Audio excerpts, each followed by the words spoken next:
What's going on, everybody? So this right here is my Yamaha R3 2016. My gray. She's beautiful, isn't she? She's about 2 months old. I just got the baby. I just started to ride myself. So in this video, I just wanted to go over some tips, what really helped me to learn how to downshift, how I ended up teaching myself, because since I just started riding, I didn't know many people that rode motorcycles, and I didn't have anybody to give me any tips and tricks at the time, so I had to rely on myself and on the internet. So I ended up going to YouTube. YouTube didn't have, it did have a lot of videos, a lot of good videos, but none of them really painted the picture for me.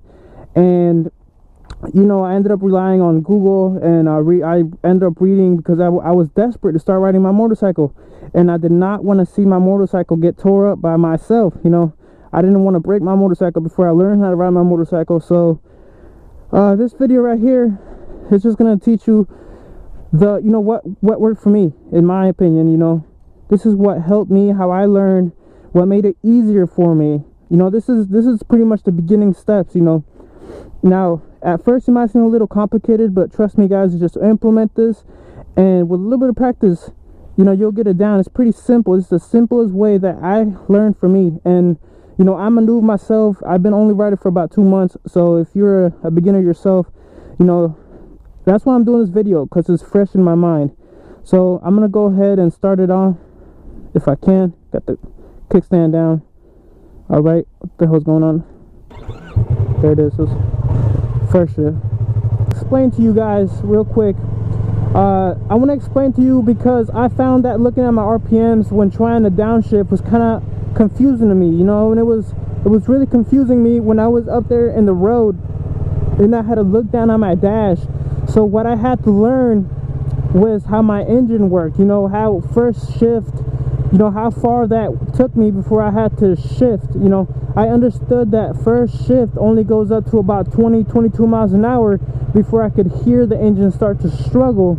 So then it was time for me to shift to second. So when second shift hit about 35 miles an hour, I could hear the engine start to struggle, and that's when it's time to shift to third. So I didn't want to look at the RPMs. So what I found it to be easier was looking at when it was time to struggle. So I understand that when I'm in third shift, if I'm going, right now I'm going 16 miles an hour, but if I was going 30 miles an hour, second shift can handle 30 miles an hour. So I can downshift without even touching the brake or bleeping the throttle. So this is what we're gonna do right here. Right now, second shift can handle 20 miles an hour, and I'm in third right now. So if I wanted to downshift, I could without touching the brake or bleeping the throttle. So that's what we're gonna deal with right now. In this video, let me show you real quick how it's done, how to downshift. What I'm gonna do is release the throttle, pull in the clutch, shift. Now that's pretty much all one movement. It's pretty smooth. So release the throttle, pull in the clutch, shift, and then I'm gonna keep the clutch pulled in, and I'm gonna give it gas as I release the clutch. And that's something very important that I wish was more clear, and that's why I'm putting that is one of the most important tips right here in this video. My bad. Give it throttle as you release the clutch, so that the bike does not jump on you. And that was the hardest thing for me to grasp for some reason as a beginner. And let me give you an example of how it is done. Right here, I'm gonna go ahead and do all those movements. I'm gonna release the throttle and start it now. Release the throttle, put in the clutch, shift, and you can see I have the clutch pulled in. So what I'm gonna do is I'm gonna give it gas as I release the clutch, like that, and the bike did not jump. You understand? Now let's go up. One more time. And it doesn't even have to be one smooth motion, as you saw. Watch, I'm gonna release, put in the clutch. I haven't even shifted down, but I'm gonna shift down, and I'm gonna just give it gas as I release the clutch slowly. So I took my time in releasing the clutch. Just like that, guys. It's pretty simple. And I didn't see a video on YouTube, that actually explained it like that. and that's how I ended up teaching myself.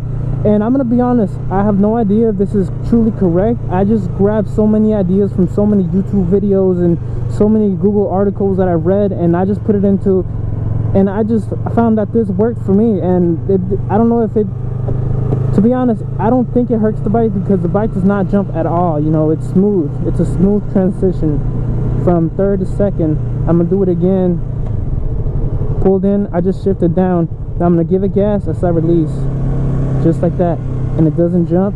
It's smooth as it could possibly be, and that works for me every time. Now let's talk about bleeping the throttle.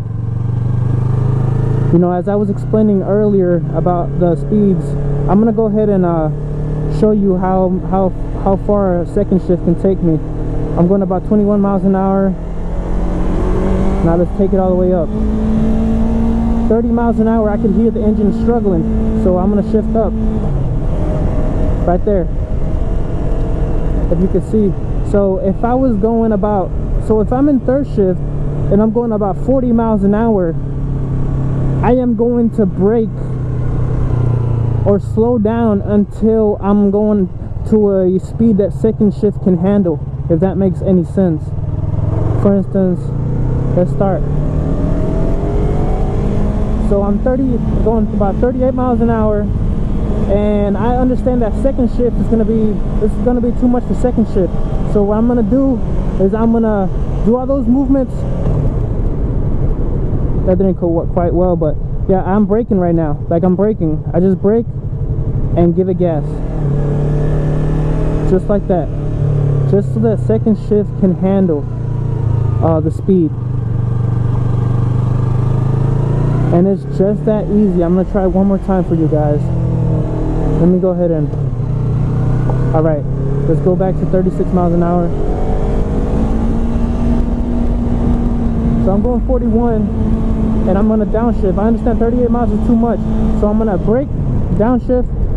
All right, 32, and then I'm just gonna release, just like that. All right, and that works every time. I am telling you, that is the easiest way I taught myself how to do this. Guys, if you have any questions, please comment down below. You know, I'll be answering any questions you guys have. Of course, I am definitely not claiming to be a pro. I taught myself how to do this. You know, if you're having trouble, you know, just send me a message. People comment down below. You know, I'm here to answer them. You know, thank you guys so much. If you enjoyed the content, please leave a like. You know, and until next time, guys, I'll be making a lot of videos. You know, I'm new to YouTube, so, and I finally got everything together to start making videos. So subscribe, why not, right?